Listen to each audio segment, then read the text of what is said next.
Welcome in to the Marquee Sports Network studios, Chase Briscoe, NASCAR driver who will be racing in the Chicago Street Race this weekend. This is going to be fun. We're calling this Chasing 90 with Chase Briscoe. What we're going to do is look at some turns that are very pivotal in this race this weekend and compare them to what happens on the base paths with baseball players. So some connection here. Yeah. Chase, obviously with a playing background, told me he was a catcher, then moved to third and second, so I'm guessing he has an arm, right? Used to. Used to. Okay, I think it's still in there though. But let's jump right into it. I'm going to look at turn 4 and 5 in the Chicago Street Race, starting at turn 3 here, but it's going to get over.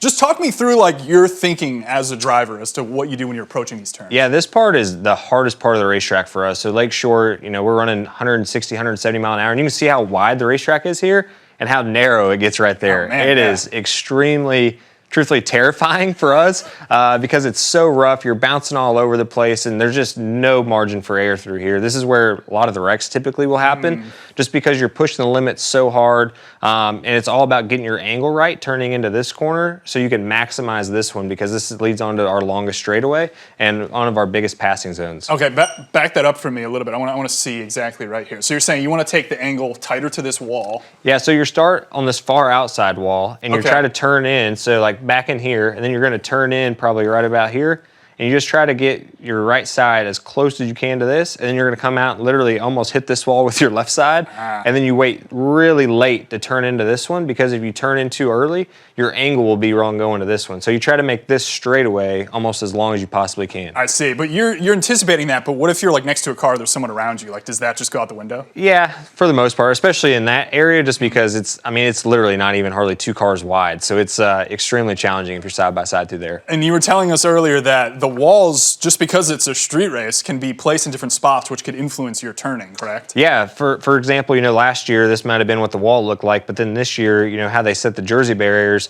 it could be maybe pushed in a little bit, or it could have like a point to it, and you don't really know that till we get here. So you do all your prep work on, what the racetrack was the last year or two, but, they could have changed it. Curb could have been different this year, just in the streets of Chicago, so then they had to move the wall a little bit. So you really don't know until you get here. Yeah, that sounds terrifying for the most part. Let's jump ahead to another turn as well. This is turn 11 here, so it's 10 into 11. This is one of the final 2 turns, I believe, before you hit the finish line or lap marker. How is this different than the prior turn we just looked at? Yeah, so this one too is extremely narrow. I feel like this is one of the harder corners just because there's hardly any traction leaving for whatever reason. You are going uphill a little bit, but this is just extremely, extremely slick. And if it does rain, there's always so much water running across the racetrack here. I mean, it is like you hydroplane and you're sliding all over the place. But this one, same thing. I mean, a lot of corners, you want to go in as wide as you possibly can. This one, you will turn in a little bit because these tire barriers kind of have to make you cheat it a little bit more. But then it's all about just trying to keep your rear tires hooked up as you go up the hill. And then into turn 12, obviously leads on to the front straightaway and the start-finish line. So these are your 2 final passing zones. This one's really, really hard, but the one that we just looked at, that's one of the easier passing zones, I feel like. Okay, passing zone in terms of like you overtaking another car is what you're saying there. Okay, but the water again plays. The water is chaos through here if it rains. Unbelievable. Okay, so this is great because I love how you're pointing out the lines here, because what we want to do is now show some guys running around the bases and try to draw some connection between them, especially you with a playing background. You can maybe observe. Yeah. We'll talk through it. First one here we're going to look through is Kyle Tucker in right field. Has been an exceptional outfielder this season.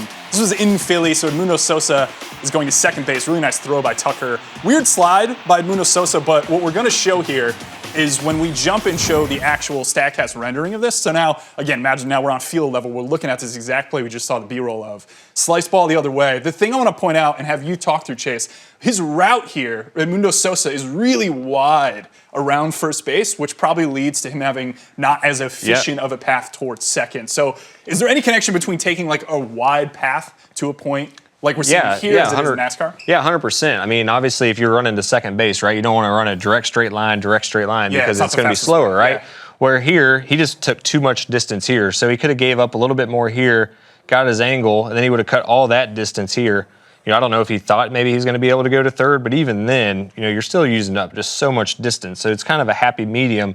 Take a little bit more here, clip that edge of the base, and then take a little bit more here. You would have probably been safe, truthfully. Yeah, he would have. He might have. But Tucker's a good arm, though, so we don't know on that. But let's jump to another one. This is great stuff. I love talking through this. We're going to go positive Cubs now. This was positive Cubs as well. But let's take a look, split screen style. Gapper, so Bush is at first base. What we're looking at here is similar to what we were talking about with turn 4 and 5 in the Chicago street race. Basically taking 2 turns to compound to a straight line. Bush ends up scoring first to third, one of the most effective things a base runner can do in baseball. Cubs have been really good at taking those bases. And we're gonna go back again to our field level view here. Let's roll this. Take a look at Michael Bush. So again, similar to what we were talking about with turn 4-5, right? You're taking 2 turns to eventually get to your main point. And he's really efficient here. There's some hesitation up there up front just because he doesn't know where that ball is. But this is kind of the path we're talking about. If we pause up here and take a look, like this is what we're talking about in terms of taking a good angle and an efficient route to home, right? Yeah, for sure. I mean, obviously, like you said, there's a little hesitation just because he didn't know if he's going to catch it right and he'd have to tag up. But then certainly, this angle I feel like is really good. And here, the reason he uses so much is because he doesn't want to lose the speed, right? You're trying to beat the throw to home. So he's using a little bit more distance, but then he does a really good job. Instead of keeping it rounded out way out here, he kind of gets back and tries to cut some of that distance off. And, in a game of baseball, a couple inches can be a huge deal on a throw. Yeah, that's massive. Good to see the contrast, I think, between Sosa taking the wide path and Bush being very efficient. Yeah, for sure. Chase, this was really fun stuff. I didn't realize all the combinations and correlations between NASCAR and baseball, but they are there if you look for them. Chase Briscoe, who's racing in the NASCAR street race this weekend. Thanks a ton for joining me. Yeah, thanks for having me.